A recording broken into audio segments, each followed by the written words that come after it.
Hello दोस्तों, आपका बहुत बहुत स्वागत है मेरे यूट्यूब चैनल पर। तो दोस्तों, जैसा कि आप लोग को बता दें, शिक्षा मित्रों को लेकर के जानकारी निकल के आ रही है। क्या है, चलिए आपको पूरी अपडेट बताते हैं। इससे पहले अभी तक चैनल को सब्सक्राइब नहीं किया है तो जल्दी जाके सब्सक्राइब कर ले, बेल आइकन को प्रेस कर ले, ताकि जो भी वीडियो अपने चैनल पर डालेंगे तो उसका सीधा नोटिफिकेशन आपके पास पहुँच जाएगा।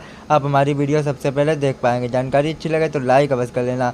तो चलिए आपको पूरी अपडेट बताते हैं, देखते हैं क्या जानकारी है जो निकल के आ रही है। दिवाली पे मिठाई की बात छोड़िए, दीपक ही जल जाता, कड़ुए तेल का ही जल जाता। शिक्षा मित्र कह रहा है कि कोई तो रास्ता निकल आता। यहाँ तो ये भी खतरा दिखता है कि जो 9-10 हजार मिलते हैं वो मिलेंगे दिवाली पर कि नहीं मिलेंगे। यहाँ तो ये भी खतरा नजर आता है। दिवाली तो तब मनेगी।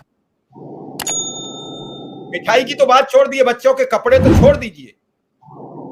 कल जो शिक्षा मित्र कह रही थी वो ऐसे ही नहीं रो रही थी, 2 बार रो रही है। उस दिन हरियाली तीज का पर्व था, हिंदुओं के यहाँ जोर शोर से मनाया जाता है, और वो अपने बच्चों को पूड़ियां नहीं खिला पाई, इसलिए वो रोई थी। माँ के सामने जब उसका बच्चा किसी चीज को मांगता रहे वो ना दे पाए, और कहने को वो सरकारी कर्मचारी है, शिक्षा मित्र है, और उसके बाद वो अपने बच्चों को पूड़ी ना खिला पाई, तो उससे ज्यादा वो अपने मन में उस दुर्भाग्य माँ के गिनती में मानती होगी। दोष उस विचारी का भी नहीं है। विक्रम सिंह, कभी कभी मुझे लगता है कहां गए वो लोग जो कहते थे सवाल। लोग अभी सोशल मीडिया पर चले जाओ, 2 मिनट में लिख देते हैं कि चरखे से आजादी नहीं आई थी, और ये वो लोग लिख देते हैं जिनसे आजादी का कोई लेना देना नहीं था। जिसे आजादी का मतलब और महत्व पता है वो आज भी आजादी के खिलाफ नहीं लिखता है। फिर वो चर्चा करता है कि इस देश में महात्मा गांधी थे, इस देश में पंडित जवाहरलाल नेहरू थे, इस देश में लाल बहादुर शास्त्री थे, राजेंद्र प्रसाद थे।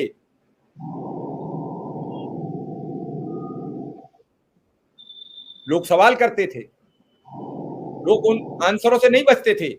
हमारे बगल में इजराइल में और हमास में युद्ध छिड़ा हुआ है। इजराइल की मीडिया ने इजराइल की सरकार का लेना देना कर दिया है। आए थे हरिभजन को और 8 टन लगे कपास, लेकिन भारत में यह पता है कि सारी गड़बड़ी हमास ने की है। यह भारत की मीडिया को पता है। हमारे देश की मीडिया न अनुदेशक के घर जाएगी, न शिक्षा मित्र के घर जाएगी, लेकिन इजराइल तक चली जाएगी। हमारे देश की मीडिया न मणिपुर जाएगी,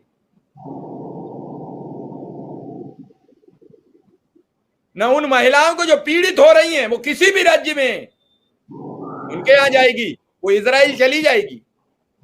वहां जाके टैंक के किनारे लेट के बता देंगे आंखों देखा हाल, इतने लोग मुस्लिम आतंकवादियों के द्वारा मारे गए। इसी से तो वोट पोलराइज होगा, इसी से तो इस देश में वोट बनता है। यहां डीजल पेट्रोल का तो वो 2014 में नाटक था,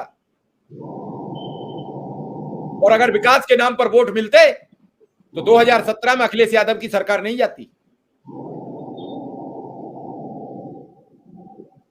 2014 में मनमोहन की सरकार नहीं जाती। जिन भ्रष्टाचारी आरोपों के चक्कर में चली गई वही विनोद राय कैग थे। उन्होंने माफी मांग ली, लेकिन माफी मांगने से क्या हुआ? मनमोहन सिंह का जो सम्मान जनता की नजर में गिरा था वो वापस नहीं आएगा। आज विनोद जी के मीम बन के सोशल मीडिया में वायरल होते हैं, लोग लिख देते हैं देख रहा है विनोद, लेकिन इन सबसे हासिल क्या होगा? अनुदेशक को तो अपना मानदेय चाहिए। तो दोस्तों, बस यही जानकारी थी। अगर आपको अच्छी लगी तो लाइक कर लेना, चैनल को सब्सक्राइब कर लेना, ताकि आपको इसी तरीके की पल पल की अपडेट पहुंचाते रहेंगे। आप हमेशा अपडेट रहेंगे। धन्यवाद।